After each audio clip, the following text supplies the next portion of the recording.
This conference will now be recorded.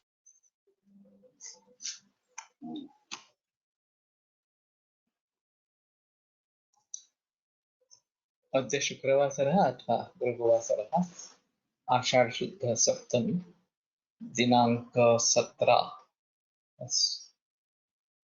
16 का 17 है 16 जुलाई 2021 माधव निदान मधुपुष्टि शंखं चक्रं जलकान् दधतमृतघटं चारुदोर्भिश्चतुर्भिः सूक्ष्मस्वच्छातिहृद्यां शुकपरिविलसन् मौलिमं भोजनेत्रं कालाम्भोदोज्ज्वलाङ्गं कटितटविलसच्चारुपीताम्बराढ्यं वन्दे धन्वन्तरिं तं निखिलगतवनप्रौढदावाग्निलीलम् प्रौढदावाग्निलीलम् ब्रह्मणो हि समारब्धा मात्रेयाद्येषु पूरिताम् अस्मदाचार्यपर्यन्तां वन्दे गुरुपरम्पराम् आयुर्वेदरतं वन्दे माधवाख्यं महागुरुम् आयुर्वेदामृतं सर्वं शिष्येभ्यो यः प्रदत्तवान् द्रष्टाज्ञानी दृष्टकर्मा कृतकर्मा तथैव च अध्यापको विषक्श्रेष्ठो महान् संशोधकस्तथा गुणैरेतैः समुदितैः यत्कार्यं प्रतनोति सः समृद्ध्यर्थं हि कार्यस्य वयं न प्रयतामहे सरस्वत्यै नमो यस्याः प्रसादात् पुण्यकर्मभिः बुद्धिदर्पणसङ्क्रान्तं जगदध्यक्षं ईक्षते आत्रेयं प्रथमं वन्दे आयुर्वेदजगद्गुरुम् आयुर्वेदामृतं सर्वं गृहीत्वा हि सुरेश्वरात् अग्निवेशादिकेभ्यो यत् प्रेक्षत् मुनिसत्तमः प्रथमं तन्त्रकर्तारम् अग्निवेशं नमाम्यहम्।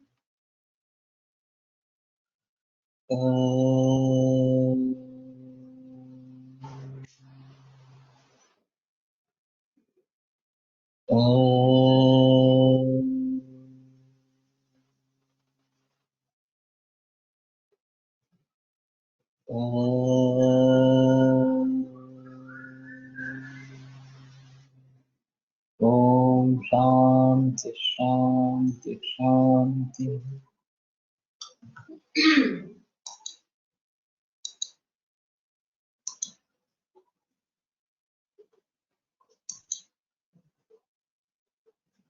ते पूर्वं केवला रोगाः पश्चात् हेत्वर्थकारिणः। तो पहले सिर्फ रोग रहते हैं और फिर हेतु का जो प्रयोजन दूसरे रोग को निर्माण करना ये करते हैं। ननु ये इमे रोगाः रोगान्तरस्य निदानत्वेन उक्ताः ते किम् उत्पन्नमात्रावेव रोगं जनयन्ति उत अनन्तरकालमित्यतः ते पूर्वमित्यादि। तो ये जो रोग बताए गए हैं जो दूसरे रोग के कारण के स्वरूप में बताए गए हैं कि उत्पन्न मात्रा एवं रोगम जनयन्ति उत्पन्न होने के तुरंत बाद रोगों को निर्माण करते हैं उत अनंतर काल या कुछ समय के बाद करते हैं इत्यतः ते पूर्वम् इत्यादि दिव्यादयः उपबृंहक हेत्वलाभात् प्राक् केवलः स्वतंत्रः स्वतंत्र रोगा एव क्रियाकर्तृत्वात्। ये जो रोग है वो उपबृंहक हेतु अलाभा अगर उपबृंहक हेतु नहीं मिलता है प्राक् केवलः स्वतंत्रः सन्तः तो शुरू में केवल स्वतंत्र इस प्रकार के होते हुए रोगा एवं रुजा कर्तृत्वात् वो रोग ही है रुजा करने के कारण पश्चात उपभोग हेतु लाभात हेतु तो निदान से अर्थात यत् प्रयोजन व्याधिजन्यनाख्यम तत्पूर्व और उसके बाद में जब उपभोग हेतु उनको मिल जाता है तो हेतु हो यानी कि निदान का जो अर्थ है प्रयोजन है व्याधिजन्यनाख्यम जो रोग का निर्माण करना है वो करते हैं यथा ज्वर रक्त पित्त में जैसे ज्वर रक्त पित्त को निर्माण करता है ते व्याधे प्राक् केवला स्वतंत्र संत रोगा एवं रुजा कर्तृत्वात् ऊर्ध्वम् उपभोग हेतु लाभात् हेतु निदान से अर्थात् प्रयोजनम व्याधिजन्यनाख्यम तत्कुर्वन्ति यथा ज्वर रक्त पित्तम् इति। तो ठीक है इसमें शुरू में ये केवल रोग होते हैं और बाद में जब उनको उपभोग का कारण मिल जाते हैं तो वो दूसरे रोग को निर्माण करते हैं। कश्चिद्धि रोगो रोगस्य हेतुर्भूत्वा प्रशाम्यति न प्रशाम्यति चाप्यन्यो हेतुत्वं कुरुते एवं कृच्यतरमा नृणां दृश्यन्ते व्याधि संकराः। कि कभी कभी रोग दूसरे रोग का हेतु होकर शांत हो जाता है, न प्रशाम्यति चाप्यन्यो, और दूसरा शांत नहीं भी होता है, हेतुत्वं कुरुते पीछे, और फिर भी दूसरे रोग का हेतु रहता है। इस प्रकार से लोगों में कृच्छ्रतम व्याधि संकर दिखते हैं। तो दो या अनेक व्याधि एक साथ होना ये व्याधि संकर कहा जाता है। और जब ऐसी नौबत आती है कि पहला भी व्याधि है और उसके जरिए उत्पन्न हुआ दूसरा भी व्याधि है, तो ये व्याधि संकर इस प्रकार का कहलाएगा। और ये कृच्छ्रतम है, कष्ट साध्य सिर्फ नहीं है, कष्ट साध्य तम इस प्रकार का है, और इसके जरिए व्याधि संकर होते रहते हैं। तो कहने का तात्पर्य अर्थ यह है कि पहले से ही कुछ रोग मौजूद है और उसके द्वारा निर्माण हुआ कोई रोग भी मौजूद है, तो दोनों साथ में रहेंगे, एक मूल रोग रहेगा और एक उपद्रव। अब ये भी बात हो सकती है कि दो अलग अलग रोग एक ही शरीर में बसे हुए हैं, जिनका एक दूसरे से संबंध होगा ही ऐसा नहीं, हो सकता भी है नहीं भी है, इस प्रकार से। अभी ये कॉमनली देखा जाता है कि डायबिटीज और हाइपरटेंशन ये दोनों साथ में बहुत सारे मरीजों में रहते हैं, और उनके जरिए उत्पन्न हुआ किडनी फेलियर ये दोनों के तरीके से हो सकता है, दोनों का उपद्रव हो सकता है। तो ये तीन तीन व्याधि शरीर में हो गए, इसके साथ में हृदरोग भी हो सकता है, ये भी चौथा व्याधि इसे करता है। अभी मॉडर्न मेडिसिन का अप्रोच जो है वो फोकस्ड अप्रोच है। तो हर एक की स्पेशलिटी है, डायबिटीज का अलग स्पेशलिस्ट, किडनी फेलियर का अलग स्पेशलिस्ट, और हृदरोग का अलग स्पेशलिस्ट वगैरह वगैरह। तो उनके जरिए ये बहुत सारे लोग इकट्ठा आकर अपनी अपनी चिकित्सा दे देते हैं। रोगी एक ही है और इन सभी बातों को ध्यान में रखते हुए चिकित्सा करनी है, ये अप्रोच ही नहीं है एलोपैथी। तो जहाँ मल्टीपल डिसीजेस है, मल्टीपल ऑर्गन्स इन्वॉल्व है, वहाँ सभी के एक्सपर्ट्स को बुलाया जाता है, वो अपनी अपनी चिकित्सा देते रहते हैं, और 18, 20, 25 इतनी गोलियां एक साथ चलती रहती है, और सभी से अगर वो मेंटेन हो जाता है, डायबिटिक गोली से, एंटी डायबिटिक गोली से डायबिटीज कंट्रोल हो गया, हाइपरटेंशन की गोली से हाइपरटेंशन कंट्रोल हो गया, या जो भी हृदरोग के लिए जान दी जा रही है उसके अगर हार्ट के बारे में थोड़ा सुधार है, तो वो धन्यता मानते हैं कि हाँ ठीक चल रहा है। इस प्रकार से बहुत सारे अस्पताल में जब पेशेंट एडमिट होता है तो पहले व्याधि क्या क्या है ये पूछ लेते हैं, और फिर उसमें non diabetic for so many years, non hypertension for so many years, यहाँ से आरंभ करते हैं।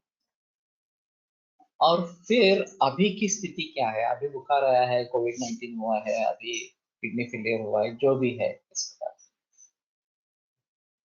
तो ये बैकग्राउंड वाला डिसीज और अभी का डिसीज, इसका कुछ तालमेल है या नहीं है, ये देखना बहुत जरूरी है, इस प्रकार का रहेगा।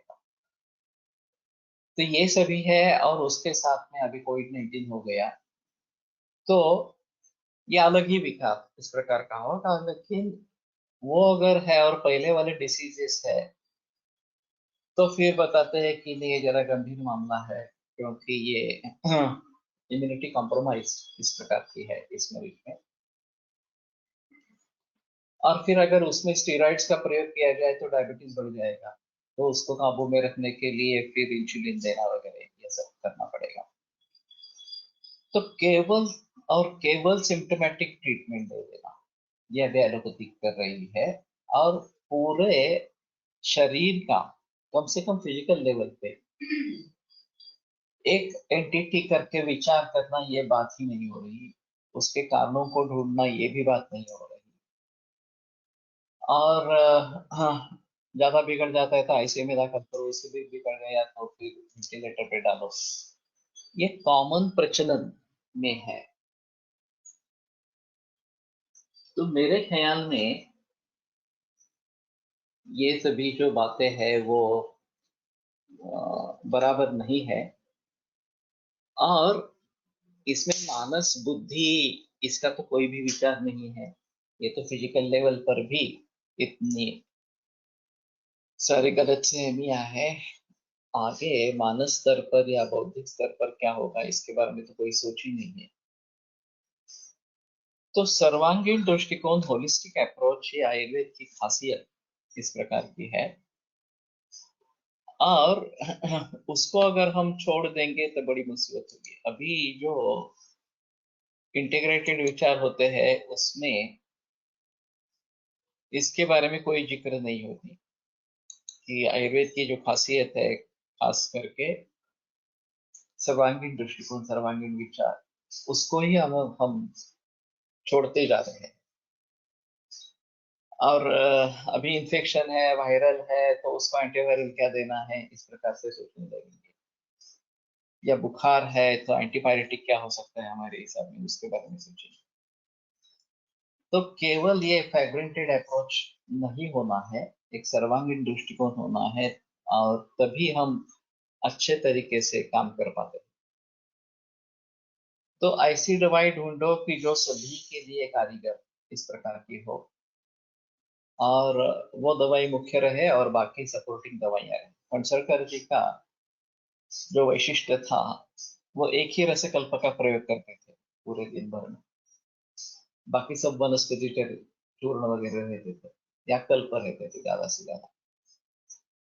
और एक दिन में कम से कम थोड़ी तो राहत मिलनी ही है। प्राय करो त्यहोरात्र कर्मान्य भेषजम, अहोरात्र में भेषज का कुछ ना कुछ काम तो होना ही है, कुछ ना कुछ रिलीफ आना ही है, ऐसा कहना था। सप्ताहे न गुणालाभे क्रियामन्याम प्रयोजे, एक सप्ताह के बाद भी अगर रिजल्ट नहीं है, परिणाम नहीं है अपेक्षित, तो दूसरी क्रिया करनी है। पूर्वस्याम जातव्य गायाम न क्रिया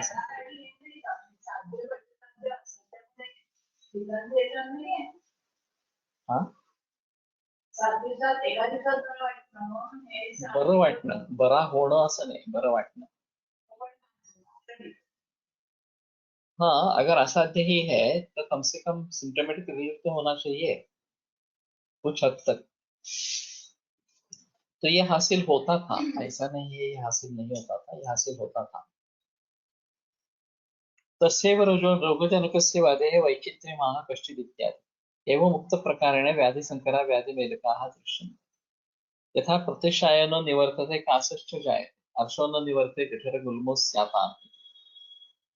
प्रतिशय ठीक नहीं हुआ है, फिर कास भी हो गया, कास से श्वास भी हो गया। अर्श की निवृत्ति नहीं हुई है, फिर जठर और गुल्म, उदर या गुल्म, इस प्रकार से हो जाते हैं। तो अर्शोभ्य जाठरम दुखम, ये जो बात बताई गई है कि उसके जरिए ये अन्य विकार निर्माण होने लगते हैं, और पहला भी विकार है, तो दोनों की चिकित्सा करती है। तेषां प्रधान प्रश्न प्रशमः प्राय, प्रधान व्याधि का प्रश्न अगर हो जाता है तो उपद्रव का भी प्रश्न प्रायः हो जाता है। पश्चात चिकित्सित, तो अगर उपशम नहीं हुआ तो बाद में उसकी चिकित्सा करें। तूर्णम व बलवंतम उपद्रव, या बलवान उपद्रव है तो तत्काल उसकी चिकित्सा करनी चाहिए, इस प्रकार से बताया गया। अभी रुद्रोग हुआ है तो रुद्रोग की तत्काल चिकित्सा करना जरूरी है, क्योंकि वो मारक हो सकता है। किडनी फेलियर है तो धीरे धीरे मारने वाला इस प्रकार का है, शांति से उसकी चिकित्सा कर सकते हैं। रुचिरत्वत्वं च येषां बहुविध दुःखजनकत्वात् प्रायोविरुद्धोपक्रमत्वात् विरुद्धोपक्रमाच्च, इनका कृच्छ्रतमत्व जो है वो बहुविध दुःखजनक होने के कारण, अनेक प्रकार के दुख होने के कारण, प्रायो विरुद्धोपक्रमाच्च इति, और प्रायः विरुद्धोपक्रम करने की नौबत आ जाए इसके भी हिसाब से। अभी कल ही एक पेशेंट का जिक्र हुआ है, दिल्ली से है, 40 वर्ष की आयु है, उम्र है, और पीठ में दर्द होता था, निदान नहीं हुआ। फिर 3-4 महीने ऐसे ही निकल गए। फिर फिजियोथेरेपी लेने की कोशिश की तो फीमर में फ्रैक्चर हो गया। फिर इन्वेस्टिगेशंस हुई तो ये पैथोलॉजिकल फ्रैक्चर है और बोन मेटास्टेसिस और मूल कैंसर लंग में है, ये पता चला। अब ब्रेन मेटास्टेसिस भी है और स्केलेटल मेटास्टेसिस भी है। इसमें 6 महीने निकल गए और फिर ये नेलिंग प्लेटिंग फीमर का किया है। 2 बच्चे हैं एक 12 बरस की और एक 3 बरस का, इस प्रकार। तो डायरेक्ट उपद्रव के स्वरूप में ही रोग सामने आया। मूल रोग जो है लंग कैंसर, उसके कुछ भी लक्षण नहीं, कांस वगैरह भी नहीं हुआ, सिर्फ पीठ में दर्द होता था, उष्टशूल हो रहा था। और फिर अचानक ये फीवर नेक फ्रैक्चर हो गया और फिर उसके बाद पता चला कि ये पैथोलॉजिकल फ्रैक्चर है और मेटास्टेटिक है। और फिर दूसरी जगह कहाँ पे है, तो लंग में है, इस प्रकार से। तो ये बड़ा अजीब माहौल इस प्रकार का है। तो जब ऐसी नौबत आती है, मेरे रिश्ते में केस थी, लेकिन उसका तो पूरा मिसमैनेजमेंट ही हो गया, शुरू से ही हो गया। उनको एक ही बार मूत्र से खून निकला, डॉक्टर के पास गए, उसने सिटाल नाम की एक दवा दे दी, मूत्र में वो रक्त आना बंद हो गया। फिर पेट दर्द शुरू हुआ 3-4 महीने के बाद। तो उसके लिए एनाल्जेसिक लेना, बाम पेन बाम लगाना वगैरह हुआ, उससे फायदा नहीं हुआ। तो फिर एक्सरे निकाला। एक्सरे पर पता चला कि एक किडनी फंक्शनिंग नहीं है। अब कोई भी सूज्ञ डॉक्टर हो तो इस हिस्ट्री को ध्यान में रखते हुए कि इसको हेमेचुरिया हुआ है, पेनिस हेमेचुरिया हुआ है, और एक्सरे में एक किडनी नॉन फंक्शनिंग है, तो कम से कम सोनोग्राफी करवा लेते। सोनोग्राफी भी नहीं की और सीधा आईवीपी की, इंट्रावेनस वायलेट। उसमें वही नतीजा निकल आया कि ये किडनी फंक्शनिंग नहीं है। फिर रेडियोलॉजिस्ट ने किडनी एक्सेस क्वेरी इस प्रकार का निदान दिया, या और अजीब था, उनको कभी भी बुखार नहीं आया था, थोड़ा भी बुखार नहीं आया था। एक्सेस होगा तो कम से कम बुखार तो आना चाहिए। अब उस निदान के आधार पर ओपन किया गया कि एक्सेस ड्रेन करने के लिए। मुझे संदेशा मिला कि ऐसा ऐसा कह रहे हैं कि एब्सेस है और ऑपरेशन करना चाहते हैं। मैंने कहा ठीक है, करो। मैंने ये पीछे वाला कुछ मुझे बताया नहीं गया था। और जब उन्होंने एब्सेस के लिए ओपन किया तो पता चला कि नहीं, किडनी कैंसर है, renal cell carcinoma, already midline cross कर चुका है, इस प्रकार से। फिर उन्होंने बता दिया कि ये कैंसर है और अभी कुछ नहीं कर पाएंगे, इस प्रकार से। नागपुर में थे और गर्मी का मौसम था, मई महीना चल रहा। तो मैं यहाँ से नागपुर गया जब देखा, उनसे बात की तो बोले कि अभी सिर्फ पाइप्स का रिपोर्ट आना बाकी है, लेकिन हमारे हिसाब में ये कंफर्म है, कैंसर ही है, इस प्रकार से। तो कैसे भी करके मैं उनको पुणे में लेकर आया। उन्होंने बता दिया कि 2 महीने से ज्यादा आयु नहीं है, इस प्रकार से। 4 महीने जिंदा रहे, लेकिन फिर भी बहुत मिजरेबल लाइफ रहा, बहुत ही पेन था। और मैंने काफी कोशिश की उनको रिजल्ट दिलवाने के लिए, ज्यादा कुछ परिणाम नहीं हुआ। अब ये केस शुरू से ही मिसमैरेज ही हुई है। किसी ने भी पेनलेस इमेचुरिया को अच्छे ढंग से देखा नहीं, उसके बाद पीठ दर्द को अच्छे ढंग से देखा नहीं। सोनोग्राफी एक मामूली इन्वेस्टिगेशन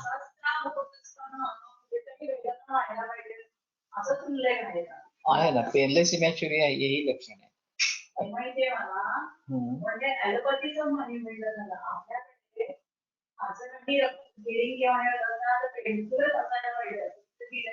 हो, हमारे यहाँ जो भी निदान हो गए उष्णघात वगैरह इस तरह का, क्या मूत्राशय नहीं होगा। हमारे यहाँ वृक्क में वृक्काश्वरी का निर्देश ही नहीं है। जो मूत्राश्वरी बताए गए वो डायरेक्ट ब्लैडर में बताए। और काफी मरीज अभी दिखते हैं जिनका यूरेटर में कैल्कुलस होता है। अगर वो 6 mm से बड़ा होता है तो काफी पेनफुल होता है। और उसका आकार कैसा है, वो स्मूथ है तो ठीक है, अगर आकार टेढ़ा मेढ़ा है तो बहुत ही पेन करता है। ये काफी लोगों में देखा गया है। हम उसकी ट्रीटमेंट करते हैं। कैलिक्स में भी इस प्रकार का आशंका हो सकता है, बढ़ सकता है। एक दूसरा मैंने अजीब देखा था कि हाइपरटेंशन था और वो कम नहीं हो रहा था एलोपैथी की दवा से। तो उस डॉक्टर ने सोनोग्राफी करवाई। सोनोग्राफी में पता चला कि 3/4 of the kidney is occupied by big cyst. Kidney रही ही नहीं है, 1/4 रही गई है इस प्रकार से। और उसके जरिए ये हाइपरटेंशन हो रहा है। अब हाइपरटेंशन के लक्षण थे या नहीं थे तो मुझे पता नहीं है, अभी याद नहीं है उसका। लेकिन फिर भी ये एक अलग माहौल इस प्रकार का है। दूसरी एक हमारे यहाँ महिला थी, उसको मेंसेस नहीं आए 4-5 महीने। उम्र ज्यादा नहीं थी, 30-35 ऐसी कुछ थी। तो डॉक्टर ने सुनो MRI ब्रेन करवाया और फिर पता चला कि ब्रेन में ट्यूमर है और पिट्यूटरी सप्रेस कर रहा है और इसलिए ये मेंसेस बंद हो गए हैं। तो ये सभी अजीब माहौल है। लोग इन्वेस्टिगेशंस के पीछे क्यों पड़ गए हैं, इसका ये एक कारण है। इस प्रकार के जो कुछ केसेस है कि जहां इन्वेस्टिगेशंस के जरिए कुछ अलग ही पता चला और जिस डॉक्टर ने इन्वेस्टिगेशंस के लिए सलाह दे दी उसके मन में कुछ था कि ये बात हो सकती है इस प्रकार से। उसके मेंसेस बाद में भी नहीं आए। उस औरत ने अ, उसको बताया गया था कि तुम्हें ऑपरेट करके वो ट्यूमर निकालना चाहिए इस प्रकार से, और फिर आगे रेडिएशन केमो वगैरह करनी चाहिए, लेकिन ये थोड़ा डीप सीटेड था और उसमें काफी रिस्क थी। तो मैंने कहा कि ठीक है, मत करो कुछ, दूध पे रहो और हमारी यहाँ दवाइयाँ लेते रहो इस प्रकार से।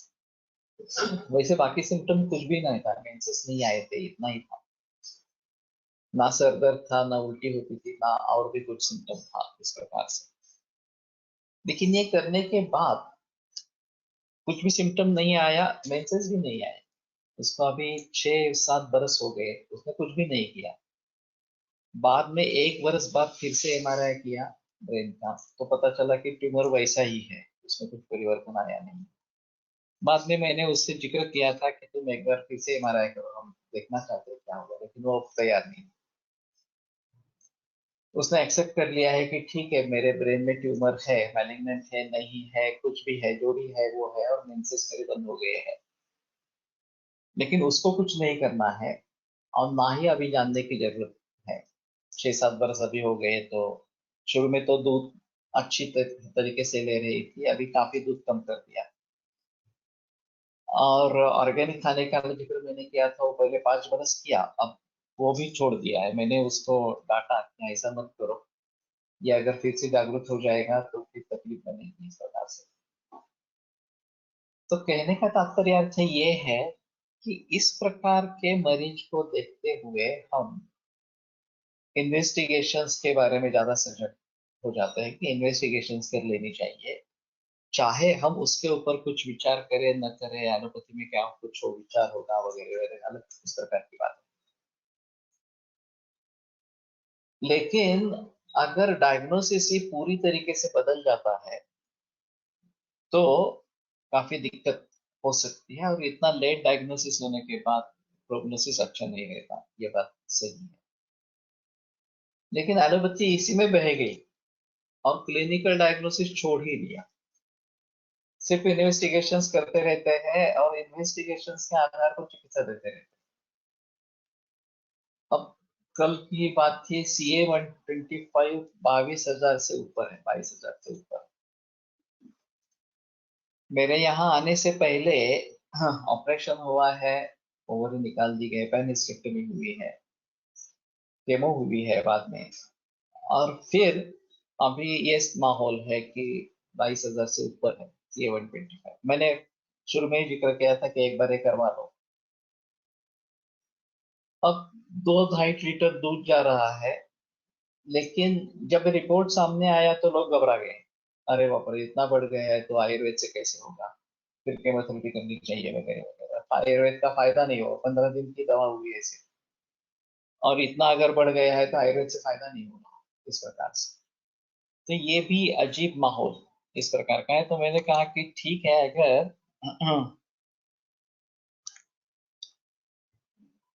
आपण अनार्थ असे धर्म चिकित्सा करावी की मस्तिष्क संबंधी पण काही विचार करावा, काय विचार केला? दोनों तरीके से किया था। मस्तिष्क में कुछ है। अभी ये पूरा सिस्टम ही अलग है। पिट्यूटरी ग्लैंड का सेपरेशन, पिट्यूटरी में कैंसर नहीं है, लेकिन ट्यूमर कहीं पे है, उसका पिट्यूटरी पर बोझ आ रहा है, इस प्रकार का कहना था। और हमारे हिसाब में अगर मेंसेस रुक गए हैं तो रसोवा स्रोतस प्रमुख प्रमुखता से देखना पड़ेगा, उसके बारे में दृष्टि है, या शुक्रवार स्रोतस के बारे में देखना पड़ेगा। और अगर कुछ सिम्टम सरदर्द वगैरह होते तो शायद शिरोरोग के बारे में कुछ सोचते, लेकिन वो भी कुछ नहीं है। तो हमारे हिसाब में रजो प्रवर्तन के बारे में ही सोचना पड़ेगा, ऐसा है। लेकिन गर्भाशय का और मस्तिष्क का संबंध है, ये 201 के जरिए दिखाई देता है। अब उसमें लिंग परिवर्तन करने का सामर्थ्य है 2 महीने से पहले। बलि पुरुषकारो ही दैवमुक्ति वर्तते, इस प्रकार का सूत्र बताया गया है। तो मस्तिष्क का और गर्भाशय का संबंध इस तरीके से जोड़ा जा सकता है, लेकिन वहां कुछ ट्यूमर होगा और इसके जरिए मेंसेस बंद हो गए होंगे, ये हमारे शास्त्र में कहीं नहीं है। ये एलोपैथी की खोज है, एनाटॉमिकल बेस्ड इस प्रकार की है। और फिर उनके हिसाब में उसके लिए प्रयास करते हैं। एक्चुअली गर्भाशय से रिलेटेड या रसोवा स्रोत के रिलेटेड कुछ भी नहीं है, वो जो वह है वो ऊपर कंट्रोल है, उसके जरिए हो रहा है इस प्रकार से। तो अभी तो मैं, ये कैंसर हो सकता है, ज्यादातर रेडियोलॉजिस्ट का भी कहना था कि ये नियोप्लाज्म है इस प्रकार से। और अगर मेनिंजियोमा भी है, नॉन कैंसरस है, तो भी ये मुश्किल है, उसको कैसे सुलझाए। और फिर उसका निदान हमारे दृष्टि से क्या होगा। मैंने ये पकड़ लिया कि ठीक है, एलोपैथी की दृष्टि से कैंसर हो सकता है, कम से कम ब्रेन में ट्यूमर तो है, ये निश्चित है, जो दिखाई दे रहा है इस प्रकार। तो उसके लिए तो कुछ करना चाहिए। मैंने नशे वगैरह काफी प्रयोग किए, और मेरे ख्याल में बस्ती का भी प्रयोग किया था बाद में। लेकिन उस प्रकार का फायदा नहीं हुआ, सिर्फ वो बची रही। और ये आगे तोहमत नहीं आई इस प्रकार से। दूसरी भी इस प्रकार की, कैसे, उसको तो अभी 7 बरस हो गए, उसमें भी ये ब्रेन में ट्यूमर दिख रहा था, उसके जरिए एपिलेप्टिक अटैक आ रहा था, और 2-3 बार इमरजेंसी हुई। और वो मेरे यहाँ आने के बजाय डायरेक्ट एलोपैथिक अस्पताल में चला जाता था।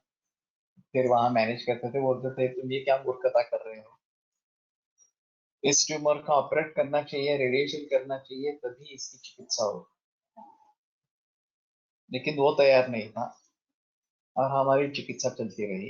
1-2 बरस के बाद पहला एमआरआई हुआ, तो वो डिफ्यूज हो गया था ट्यूमर जो है वो। अभी मैंने कहा है कि इस नवंबर को 7 बरस पूरे हो जाएंगे, तो उस समय एक बार एमआरआई कराएंगे ब्रेन का, क्या है, एक बार देखेंगे। उसके बाद में एपिलेप्टिक अटैक अटैक फिर भी 2 महीने पूर्व आया था, और वो थोड़ी ही देर टिका, ज्यादा कुछ तकलीफ नहीं। त्याच्या गोळ्या गोळ्या चालू आहेत ना, आता मला आठवत, अँटी एपिलेप्टिक की दवा चल रही है उसकी फिर भी।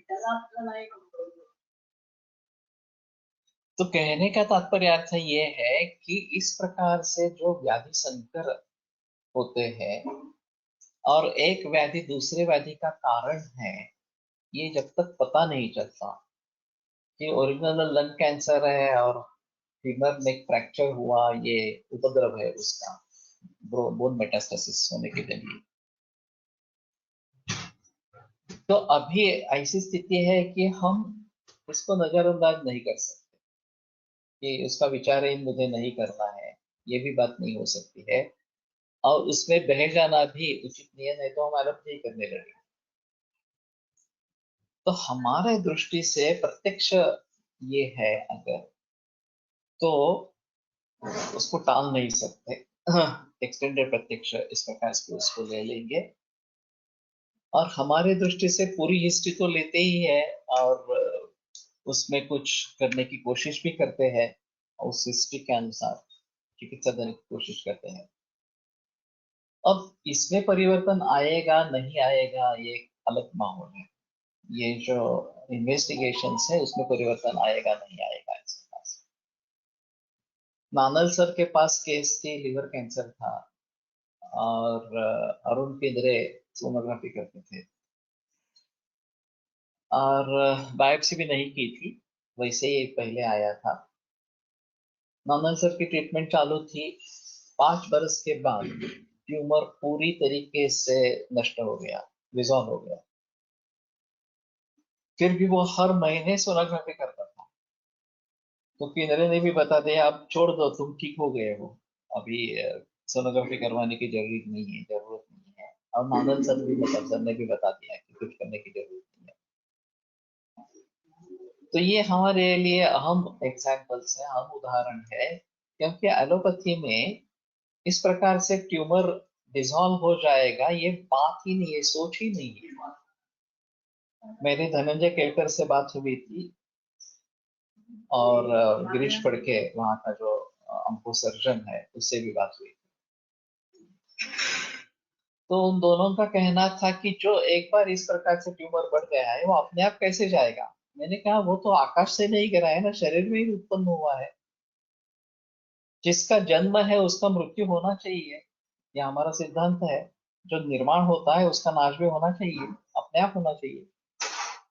त्यागात विषम हेतु नाम समानां चोपसेवनात् विषमान अनुबंधन्ति जायन्ते धातवः समाः। अगर विषम हेतुओं का त्याग करेंगे तो नवीन नवीन निर्माण जो है वो कम होता जाएगा, और फिर ट्यूमर चला जाएगा। और ये होता है। ये चंद ही उदाहरण है कि जिसमें कैंसर है। मेरी जो बेटी केस थी, कोलेंजो कार्सिनोमा था, ओपन किया था, और सर्जन ने देखा था कि वो मूल गॉल ब्लैडर से निकला है और लिवर और कोलन में स्प्रेड है, कुछ भी नहीं किया। 15 दिन की आयु बताई, वो 33 बरस जिंदा रहा। और सोनोग्राफी हमारे यहाँ भी होती रही, 3 महीने के बाद, 6 महीने के बाद उसमें वो ट्यूमर पूरी तरीके से निकल गया था। लेकिन फिर भी मैं मूर्ख था, क्योंकि मैंने वो रिकॉर्ड नहीं रखा उस समय, वो सोनोग्राफी तो इतनी नई थी, और मुझे भी ये मालूम नहीं था कि अभी के दृष्टि से इसका रिकॉर्ड रखना बहुत जरूरी है इस प्रकार से। तो कहने का तात्पर्य अर्थ ये है कि अगर एविडेंस बेस्ड मेडिसिन अभी बता रहे हैं, तो ये सभी एविडेंसेस को हमें इकट्ठा करना है। और वो जो तत्व ज्ञान है उसको चुनौती देनी है कि एक बार ट्यूमर निर्माण हो गया तो ये कम होने ही वाला नहीं है। ये जो एलोपैथी कहना है ये पूरी तरीके से गलत है, ये स्थापित करना है, सिद्ध करना है इस प्रकार से। और जब ऐसे बहुत सारे केसेस होंगे तो लोग इसके बारे में विश्वास करना लगेंगे कि ठीक है, ये शरीर में निर्माण हुआ है तो शरीर में अपने आप होना चाहिए, ये पूरी तरीके से निकल जाना चाहिए, रिवर्ट होना चाहिए इस प्रकार से। अभी डी नर्निश का काम अच्छा है इसके बारे में, रिवर्सिंग हार्ट डिसीज, ये जो काम है, डी नर्निश एलोपैथी का एमडी कार्डियोलॉजिस्ट है, अमेरिका में स्थित है। और लाइफस्टाइल और योग के आधार पर हार्ट डिसीज को रिवर्ट कर सकते हैं, ऐसा उसका कहना है। और 1 बरस के बाद रिस्क फैक्टर कम हो जाता है, ऐसा उसका कहना है। और 5 बरस में ये सभी रिवर्ट होकर हार्ट का फंक्शन नॉर्मल हो जाता है, तो सर्कुलेशन है वो नॉर्मल हो जाता है। अब उसमें अगर हम आयुर्वेद भी जोड़े, हाँ, सोनोलॉजिस्ट कड़े सेव असेल, वो भी अभी नहीं रहे मेरे ख्याल में सोनोलॉजिस्ट। पूछना चाहिए, लेकिन अभी उनको इसमें कुछ दिलचस्पी नहीं है, वो कुछ दिन तक रिकॉर्ड्स रखते हैं, मालूम नहीं, ये तो काफी पुरानी बात है, 1985 की बात कर रहा हूँ, जब ये पहली बार इस प्रकार से मेरे पास मरीज आया था। हाँ, तो कहने का तात्पर्य अर्थ ये है कि इस प्रकार के मरीजों में हमें रिकॉर्ड रखना बहुत जरूरी इस प्रकार का रहेगा। और जो एलोपैथी वाले कहते हैं कि एक बार ट्यूमर हो गया, उसको मारने के बजाय चाहे तुम सर्जरी करो, रेडिएशन करो, केमोथेरेपी करो, वो हटेगा नहीं, ये गलत बात है। जैसे निर्माण हुआ उसी प्रकार से रिवर्ट होकर वो ठीक होगा, ये भी बात सही है। और उतने दिन रुकना चाहिए, उतने दिन में, उतने महीनों में, वर्षों में कुछ कॉम्प्लिकेशंस हो जाती है तो कुछ बता नहीं सकते इस प्रकार से, लेकिन काफी हद तक ये रिवर्ट हो सकता है, ये बात सही इस प्रकार की है। तो एवं पुरुषोत्तम नृणाम दृश्यन्ते व्याधि संकर, इस प्रकार से पुरुषोत्तम व्याधि संकर इस प्रकार के हो जाएंगे। तस्यैव रोगजनक व्याधे वैचित्र्य कश्चित् इत्यादि उक्त प्रकार व्याधि में अन्यश्च न प्रशाम्यते यथा प्रतिष्ठा न निवर्तते कासश्च उत्पद्यते वगैरह। तो एक ही टीका है, बाकी कुछ उसमें फर्क नहीं है। हाँ, तो अभी मैं इस नतीजे पर पहुंचा हूँ कि हमें इन्वेस्टिगेशंस करते रहने चाहिए, इसके फायदा भी होता है, नुकसान भी होता है। जैसे अभी ये 22,000 CA-125 है, तो लोग घबरा गए, अरे बाप, आयुर्वेद की दवा 15 दिन ही शुरू की है, ये तो बढ़ ही रहा है इस प्रकार से। और क्लिनिकल पिक्चर क्या है ये देखने के लिए लोग तैयार ही नहीं है। 2-2.5 लीटर दूध जा रहा है, नॉर्मल लाइफ जी रही है, तो ठीक है ना, वाक्य और क्या करने का है। हमारा उद्देश्य क्या है, ये सबसे अहम मुद्दा है। एलोपैथी का उद्देश्य है कि ड्रग से सिद्ध करना कि रोग खत्म हो गया, यही उनका उद्देश्य है। केमोथेरेपी दे दी, ट्यूमर साइज कम हो गया, पूरा रिग्रेस हो गया, बहुत अच्छा, कि हमारी ट्रीटमेंट बहुत सक्सेसफुल है, ये जो ड्रग काम कर रहा है इस प्रकार से, और very good response to chemotherapy या ड्रग थेरेपी, इस प्रकार सब रिपोर्ट में आ जाता है, पेट स्कैन, सीटी स्कैन। वही केमोथेरेपी देखकर अगर डिसीज प्रोग्रेसिव है तो वो भी लिख देते हैं, लेकिन लोग मानते हैं कि ठीक है, हमारे मरीज में नहीं हुआ, बाकी मरीज में तो होता है, इसलिए तो दिया है। भी हमारा दौर्भाग्य है कि ये रोग कम नहीं हुआ, बढ़ ही रहा है इस प्रकार से। कोई ये नहीं कहता कि अगर ये बढ़ ही रहा है तो समझो आगे केमोथेरेपी नहीं लेनी है। डॉक्टर फिर भी third line of chemo, fourth line of chemo देते ही रहते हैं। जब तक आदमी जिंदा है और केमोथेरेपी ले सकता है, तब तक केमोथेरेपी देनी ही है, इस प्रकार का ही प्रकार। तो ये बड़ी मूर्खता है, अगर केमोथेरेपी से एडवर्स इफेक्ट हो रहा है, ट्यूमर बढ़ ही रहा है, तो केमोथेरेपी देने में क्या मतलब है। फिर भी दूसरा कोई चारा है ही नहीं, ऐसे करके केमोथेरेपी देते रहते हैं। मेरे पास एक मरीज था, मेरे किताब में जिक्र किया है उसका, 29 बरस का युवा था, कोलन कैंसर हुआ, ऑपरेट हुआ यहाँ पे। ऑपरेशन के बाद उसकी पत्नी ने पूछा कि हम आयुर्वेद करना चाहते हैं। सर्जन ने कहा कि नहीं, बिल्कुल कुछ भी नहीं करना है इस प्रकार से, और इतना जोर से कहा, इतना डांट के कहा कि उसकी कुछ सहमति ही नहीं हुई आगे बोलने की। बरस में रिलैक्स आ गया। हाँ, फिर गए वहां पे, तो उसने कहा कि अब तो सर्जरी कर चुके हैं, अब दूसरा कोई चारा नहीं, आप टाटा अस्पताल में दिखाएं। तो केस टाटा में चली गई, 11 लाख रुपया खर्चे करके केमोथेरेपी, फिर भी 6 महीने में रिलैप्स आ गया, और ऑब्स्ट्रक्शन हो गया, ट्यूमर के जरिए इंटेस्टिनल ऑब्स्ट्रक्शन हो गया। फिर टाटा के पास गए, तो उन्होंने बताया कि ये तो होना ही वाला था, क्योंकि केमोथेरेपी कुछ रोल ही नहीं है इसमें। तो गुस्सा हो गया कि अगर केमोथेरेपी का कोई रोल नहीं है तो केमोथेरेपी इसलिए तो बोले कि दो ही ऑप्शन होते हैं, एक सर्जरी या केमोथेरेपी। सर्जरी तुमने करवा दी थी, हमें मालूम है कि केमोथेरेपी से कुछ नहीं होता है, तो भी हमें कुछ ना कुछ तो करना चाहिए ना, इसलिए देते हैं। और ये टाटा अस्पताल की बात कर रहा हूं मैं। फिर वो सोच रहे थे कि मुकदमा चलाए टाटा अस्पताल पर। सिर्फ ये पेशेंट की स्थिति बहुत जल्दी बिगड़ती गई। इंटेस्टिनल ऑब्स्ट्रक्शन था, एब्सोल्यूट कॉन्स्टिपेशन था, उल्टी हो रही थी, पेट में दर्द हो रहा था। तो बोले एक बार आप सर्जन से मिलो और फिर से ऑपरेशन हो सकता है क्या देखो। उसी सर्जन के पास आए, उसने ओपन किया और कुछ भी नहीं कर पाया, ना ही ट्यूमर को निकाल पाया, ना ही ऑब्स्ट्रक्शन को रिलीव कर पाया, ऐसी ही केस छोड़ दी। फिर उन्होंने पूछा कि हम आयुर्वेद कर सकते हैं क्या। वो इतना निर्लज्ज था कि बोला कुछ भी करो, अब कुछ भी होने वाला नहीं। और फिर वो मेरे केस मेरे पास आई, जो सर्जिकल केस थी। कुछ फायदा नहीं हुआ, 8-10 दिन में उसकी मृत्यु हो गई। अब कहने का तात्पर्य अर्थ ये है कि अगर उसको आयुर्वेद के बारे में कुछ भी मालूम नहीं है, तो वो आयुर्वेद में राय कैसे दे सकता है। वो ऑन्कोलॉजिस्ट है, उसको एलोपैथी में ऑन्कोलॉजी में मालूम होगा, ऑन्को सर्जन है, सर्जरी के बारे में मालूम होगा। उसको आयुर्वेद में के बारे में कुछ भी मालूम नहीं है, तो उसको क्या अधिकार है डांट के कहना कि कुछ भी नहीं करो, आयुर्वेद मत करो, इस प्रकार का। लेकिन इनको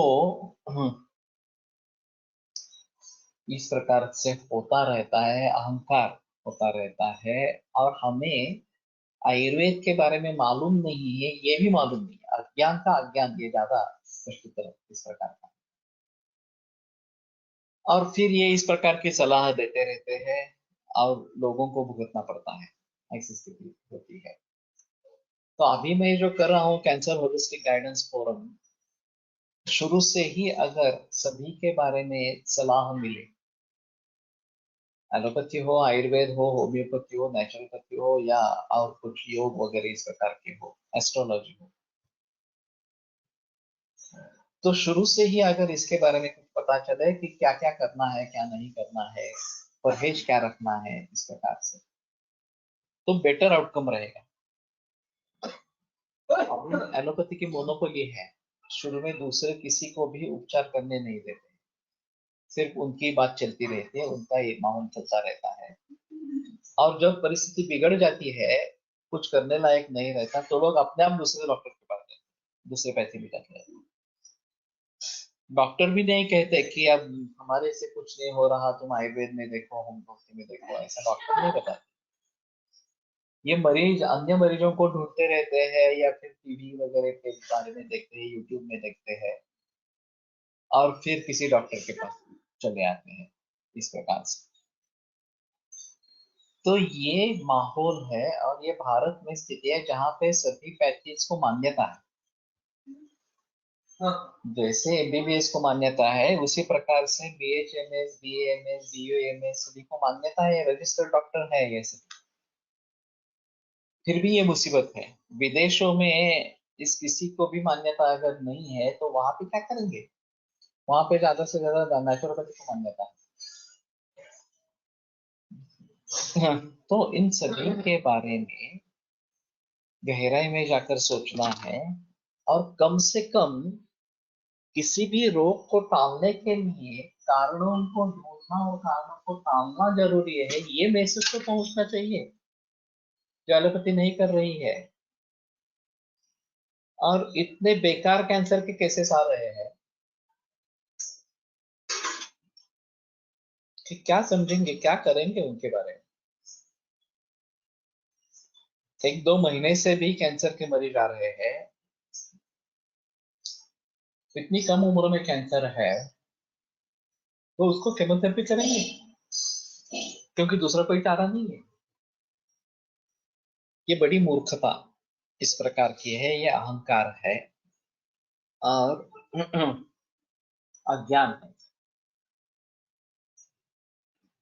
तो इन सभी से पूरे समाज को अगर बचाना है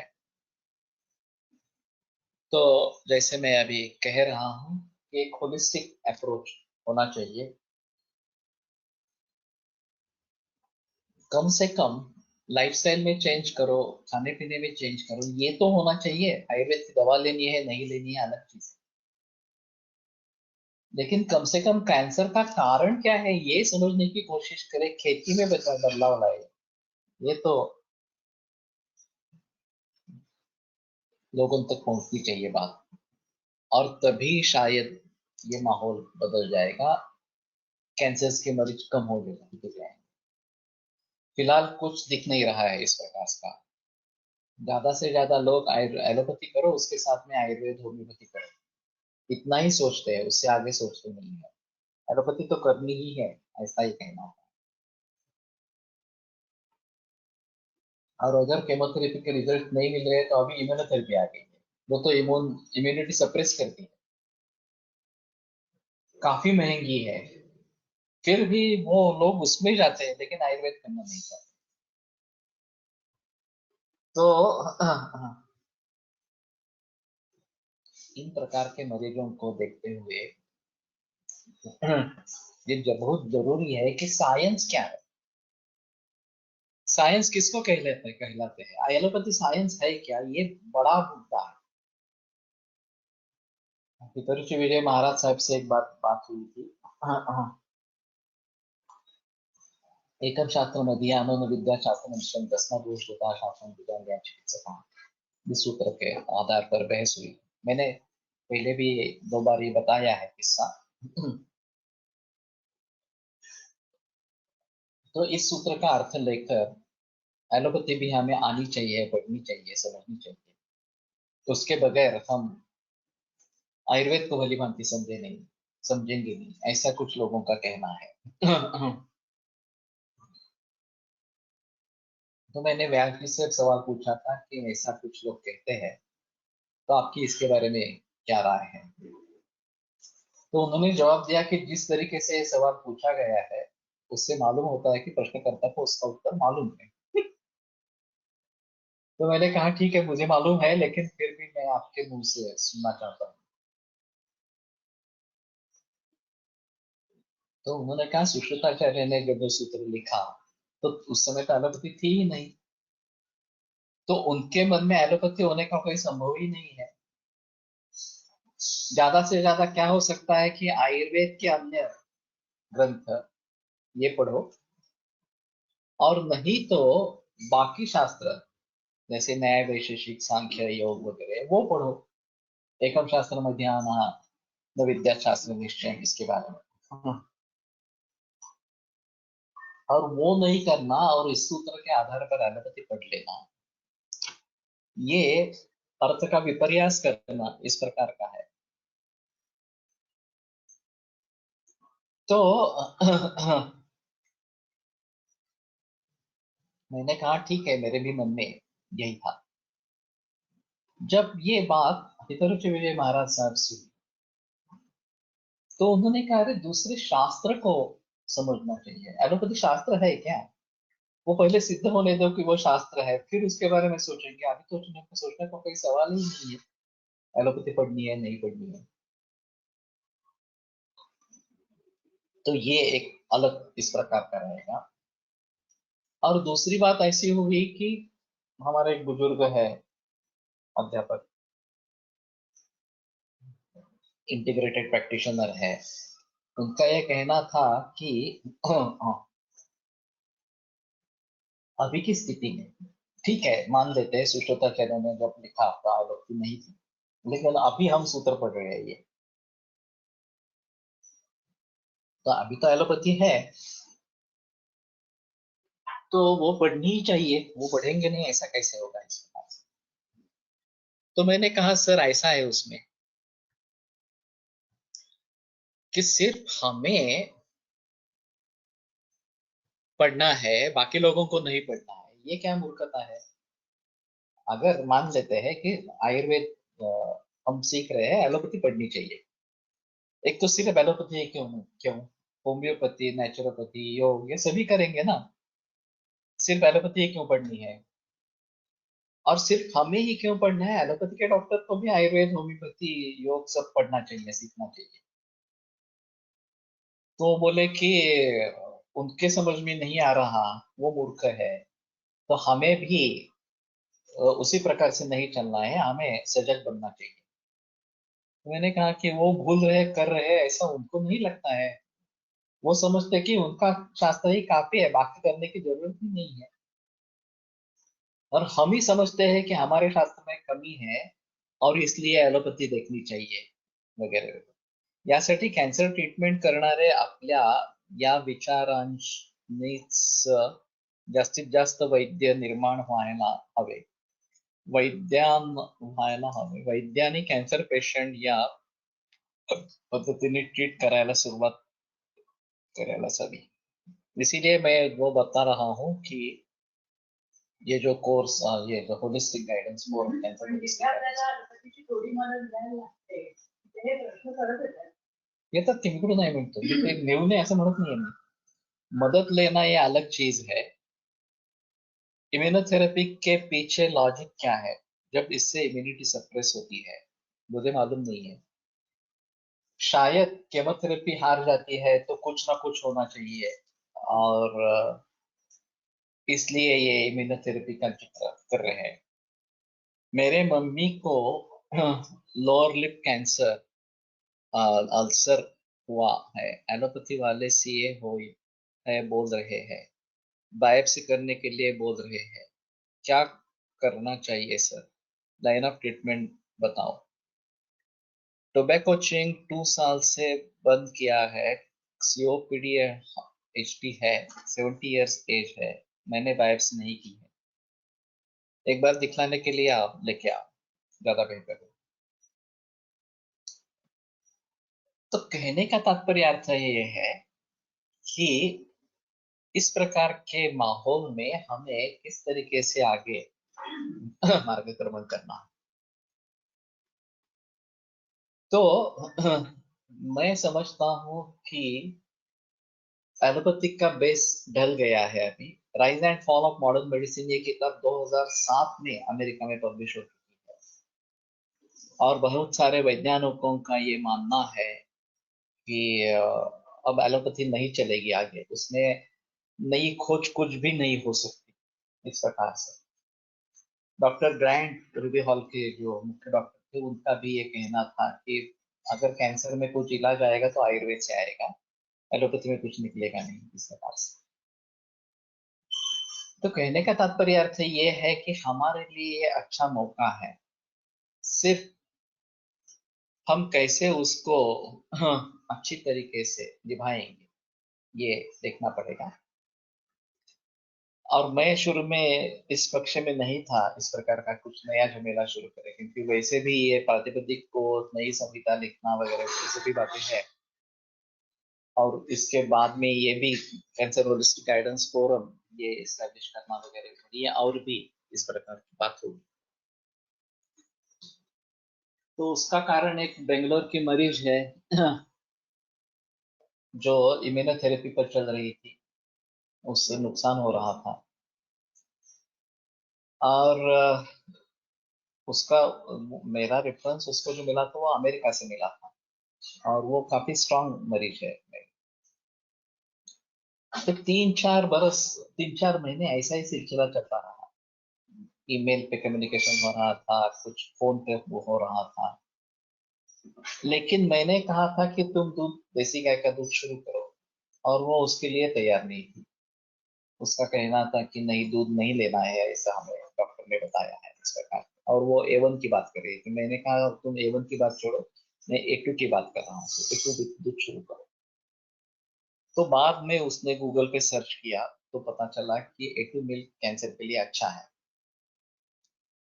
फिर उसने दूध शुरू किया, फिर मैं दवाई भी शुरू की। आज संयोग से 5-6 महीने के बाद उसकी 2-2.5 बरस की लड़की को कैंसर की थी। अब उसकी भी ट्रीटमेंट चल रही है, दोनों की ट्रीटमेंट चल रही है। उसने कुछ मरीज मेरे पास रेफर किए, और वो बहुत भावुक हो गई थी कि तुम जिस प्रकार से ट्रीटमेंट करते हो होलिस्टिक अप्रोच रखते हो, वैसा कोई डॉक्टर नहीं है इस प्रकार से, तो लोगों तक पहुंचना चाहिए। तो मैंने कहा कि अभी मैं थक चुका हूँ और मुझे ज्यादा और कुछ करना है, ऐसा नहीं। फिर भी वो बोलती रही नहीं, आप कुछ करना, कुछ तो करिए, लोगों तक पहुंचे इस प्रकार से। तो फिर मैंने ये जिक्र किया कि ठीक है, हम ये वेबसाइट शुरू करेंगे नई, कैंसर होलिस्टिक गाइडेंस फोरम, इस प्रकार से। काफी काम हो चुका है और कुछ दिनों में वेबसाइट लॉन्च हो जाएगी। अभी दिखाई देती है वेबसाइट www.cancerholisticguidance.com इस प्रकार की, लेकिन अभी पूरी तरीके से कार्यरत नहीं हुई है। तो देखेंगे, कोशिश करेंगे। अगर ये सक्सेस हो जाता है, होना चाहिए वास्तव में, तो सक्सेस होना होगा, उसमें मुझे संदेह नहीं, कितने दिन लगेंगे, कितना ही संदेह इसमें है। तो फिर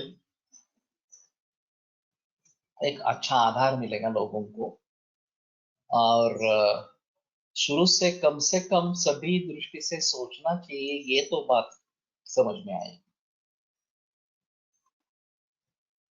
तो देखते हैं किस प्रकार का रिस्पांस हमें इसके जरिए मिलता है, तो आगे बढ़ेंगे। ठीक है, आज यहीं पे रुकते हैं, कल आगे बढ़ेंगे।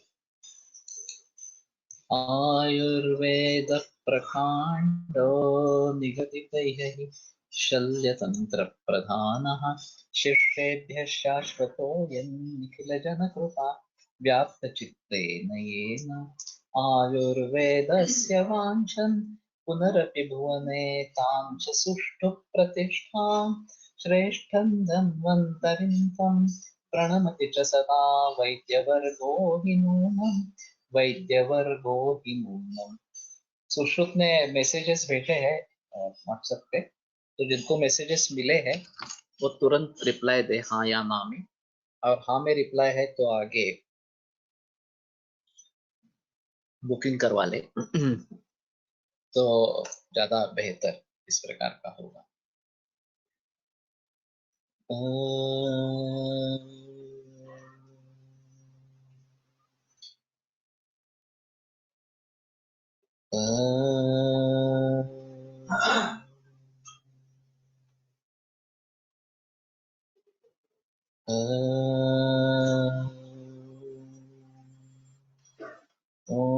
शांति शांति शांति।